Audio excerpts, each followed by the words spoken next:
तर आपल्याला कल्पना आहे की साधारणपणे 9 तारखेला 9/12/2024 संतोषण्णा हे 4 चाकी वाहनातनं त्या ठिकाणी आपल्या गावी परत जात होते. ते एकटेच होते, कोणीच नव्हतं सोबत. पेट्रोल पंपावर थांबले. तिथे त्यांचे आत्ते भाऊ आहेत, ते त्यांना दिसले.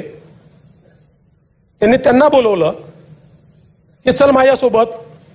ते ड्रायव्हिंग सीटवर बसले, हे बाजूच्या जागेवर बसले आणि हे त्या ठिकाणून निघाले. ज्यावेळी ते निघाले त्यावेळी टोल नाक्याजवळ काळ्या रंगाची एक स्कॉर्पिओ आणि त्याच्या मागे एक अजून गाडी, अशा या गाड्या त्या ठिकाणी त्यांची वाट पाहत होत्या.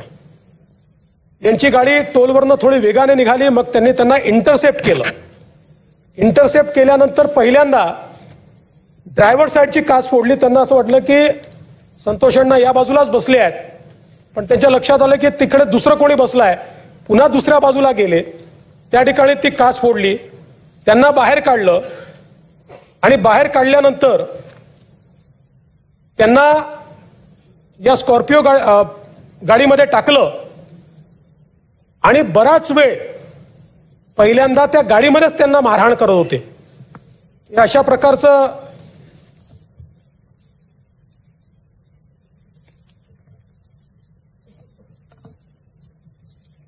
अशा प्रकारच्या तारा होत्या की ज्या तारांच्या अशा त्या गुंडाळून आणि जे पाठीवर सगळे व्रण दिसत आहेत ते याचे व्रण आहेत.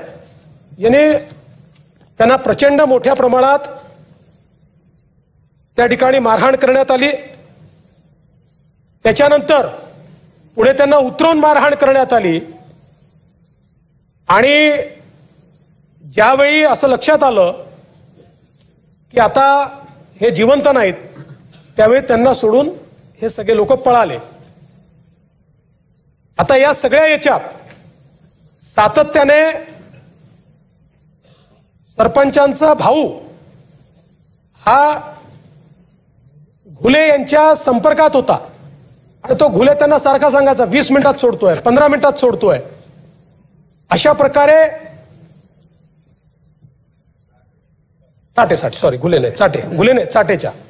चाटेंच्या आजो माणिक जयराम माणिक चाटे,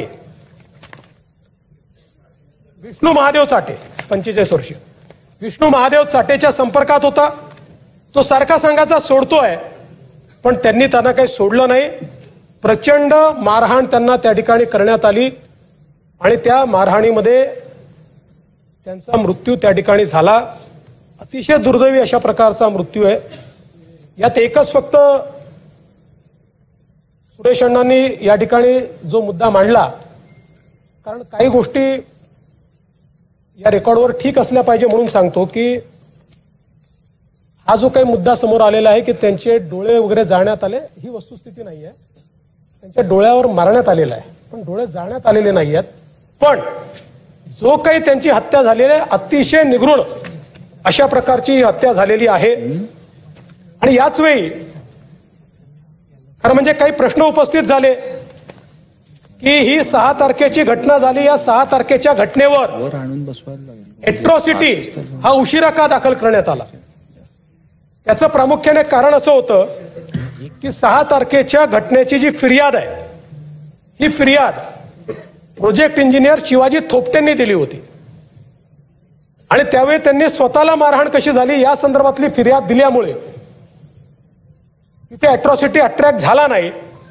4 दिवसांनी ज्यावेळेस त्यांनी ॲडिशनल फिर्याद अमरदीप सोनवणेची दिली, अमरदीप सोनवणे हे मागासवर्गीय असल्यामुळे त्या फिर्यादीवर अॅट्रॉसिटी त्या ठिकाणी लागू करण्यात आली. याच दरम्यान एक अजून वस्तुस्थिती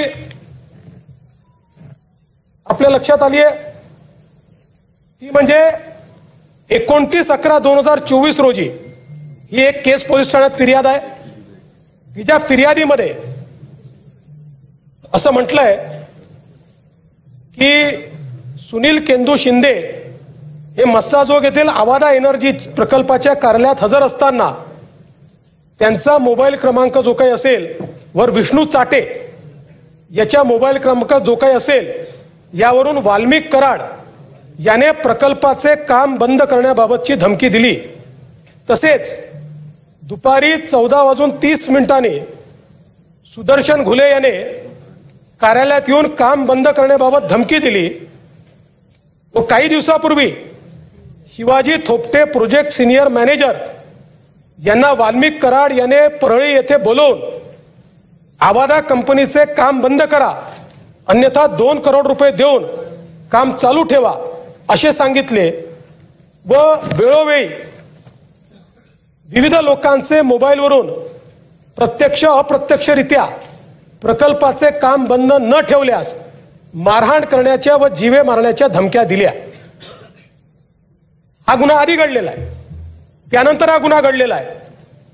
मात्र या संपूर्ण प्रकरणामध्ये या दोन्ही गुन्ह्यांचा काय संबंध आहे याची चौकशी आपण करतोय। मी या निमित्ताने या सभागृहाला आश्वस्त करू इच्छितो, हा जो काही गुन्हा घडलाय याचा मास्टरमाइंड कोणीही असला तरी त्याच्यावर कारवाई केलीच जाईल। आपण वारंवार वाल्मिक कराडचं नाव घेतलं म्हणून नाव घेऊन सांगतो की या गुन्ह्यामध्ये एका गुन्ह्यात तर त्याचा पुरावा दिसतोच आहे, त्याच्यावर कारवाई होणारच आहे, पण याही गुन्ह्यामध्ये जर वाल्मिक कराड बद्दलचे पुरावे असतील तर तो कोण आहे, कुठल्या पक्षाचा आहे, कोणाकोणासोबत फोटो आहे, सगळ्यांसोबतच आहे। आमच्या सोबत आहे, यांच्या सोबत आहे, पवार साहेबांसोबत आहे, सगळ्यांसोबत आहे। कोणासोबत फोटो आहे याचा विचार न करता कारवाई केली जाईल। कारण मी काल देखील बोललो, ज्या प्रकारे बीड जिल्ह्यामध्ये अराजकाचं राज्य तयार करण्याचा प्रयत्न होतोय आणि विशेषतः काही सदस्यांनी सांगितलं, सुरेश अण्णांनी देखील सांगितलं, कोणावर 307 लावायच्या, कोणावर वेगवेगळ्या केसेस लावायच्या। मला असं वाटतं की अतिशय चुकीचं